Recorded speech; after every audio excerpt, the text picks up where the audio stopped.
May the words of my mouth and the meditations of our hearts be always acceptable in your sight, O Lord, our strength and our Redeemer. Amen.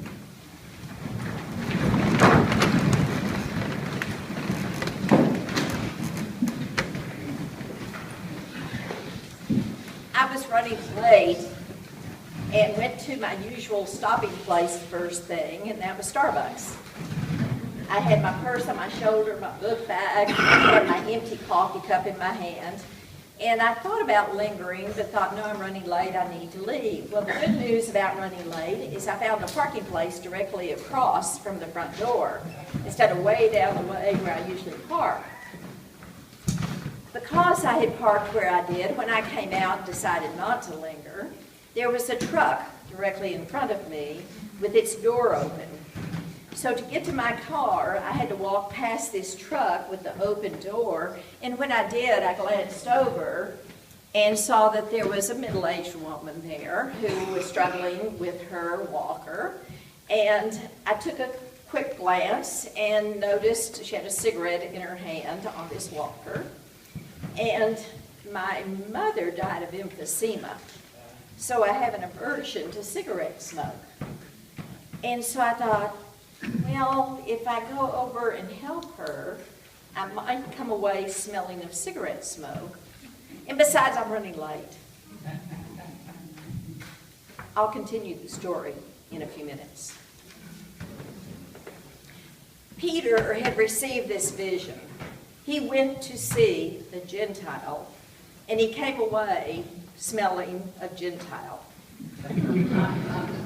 So when he went to Jerusalem, the believers in Jerusalem thought he needed to make an account for his actions, for sharing table fellowship with the unclean. To keep ritual and dietary purity, they were to keep kosher and not go into the home of non-Jews. But Peter had done that, and he explained to them why he did that, the vision that he saw, the sheet coming down with unclean things in it, hearing the voice say, kill and eat. And he protested. He was conflicted on the inside because he had kept kosher. He did keep the dietary laws, and he knew that that would make him unclean. And the voice said, what God has declared clean, you're not to say is unclean. So Peter broke with his tradition, his rituals, and he did what God had told him to do. Now you remember, and when Jesus started his earthly ministry, in Matthew, we hear that Jesus went to the Sea of Galilee and was hand-selecting his disciples. The first two disciples, according to Matthew, were Peter and his brother Andrew, whose profession was fishing. And they were about their business. They were casting their nets and fishing. Jesus called them out and said, follow me, and I will make you fishers of people. Then in the last few weeks, we've been hearing about post-resurrection stories. So after Jesus' death and then resurrection, Peter and some of the disciples were doing what was familiar to them. They were going fishing again. So they were out fishing. They'd fished all night. They had not caught anything. And then there was a lone figure on the shore that said, cast your nets on the other side. They cast their nets on the other side. There were so many fish, it was about to capsize their boat. And it says 156 fish. Well, some commentaries say that was the known number of people in the world, different kinds of people. I don't know if that's true, but there's a lot of fish. And as soon as that happened, the disciple who Jesus loved, we think it was John, said, it's the Lord. Through the experience of listening to that voice, doing what that voice said, catching those fish, he recognized it was Jesus. Well, they took all those fish on shore and they had a picnic on the beach, breakfast on the beach. And afterward, you remember, that Jesus pulled Peter aside. said, Peter, do you love me? 3 times he asked Peter, did he love him? 3 times Peter said, yes, Lord, you know I love you. His denial of Jesus 3 times was in the past. Jesus had something very important for Peter to do. He said, Peter, feed my sheep. Tend my sheep. Feed my lambs. Tend my lambs. So Jesus switched metaphors. Not only was Peter to be a fisher of persons, going out to who knows how many people that he would go out to, and he was also to be a shepherd under the care of the good shepherd, Jesus. And when Peter would do that, then he would carry with him Jesus. And he might have to break with his tradition and customs. Now back to my story. So I was hurrying by. I turned, saw the woman, realized I might go away, smelling of cigarette. And I stopped and I said, do you need some help? Kind of hoping she'd say no.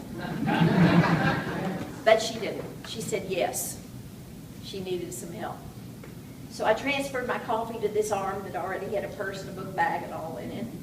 And I leaned down, and she had a loosely woven sweater on. And that sweater had gotten caught in her walker. So I was leaning down, trying to get it untangled. And she called out to her husband, who was on the other side of the truck, said, come help us. So he came around, and the 2 of us were working, getting it untangled. So we got it untangled, put the walker down. She looked at me and she said, are you a doctor? And I said, no, I'm not. I'm a priest. Her eyes got about this big, and she said, oh, would you pray for my husband and me? And she started telling me about their health issues and that they had some other issues too. And I said, of course. So I put my stuff in my car and came back.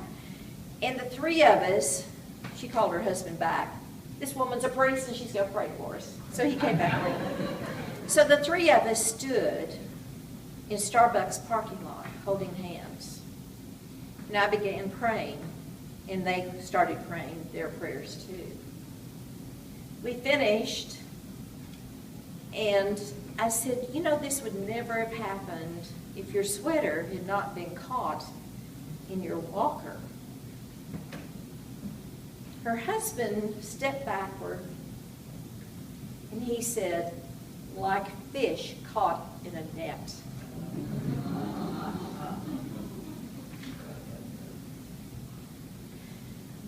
My fear was being covered with cigarette smoke, but I walked away with the fragrance of Jesus on me.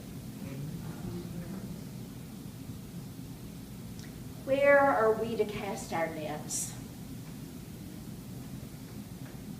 We cast our nets in many places, at Union Gospel Mission, in places of work. But what if we were called to cast our nets in a place that we thought was polluted? Would we do it? We're to be fishers of people. We're also to be shepherds. Peter learned that if he really loved Jesus, it was taking care of Jesus' people. If you love me, feed my sheep. If you love me, tend my lambs. If you love me. Jesus said, love one another as I have loved you. Not just love one another, but as I have loved you. And how did Jesus love? He poured himself out completely. In his earthly ministry, he showed what it was like to be a fisher of persons, a shepherd. He reached out to Jews and Gentiles alike. He raised the dead. He brought healing. He brought joy. He told of the coming of the kingdom of God. And if we do that, we will walk away not smelling of fish or of sheep, but we will be enveloped with the fragrance of Jesus, and people will know that we're his disciples. We are Christians by our love. Amen. Amen.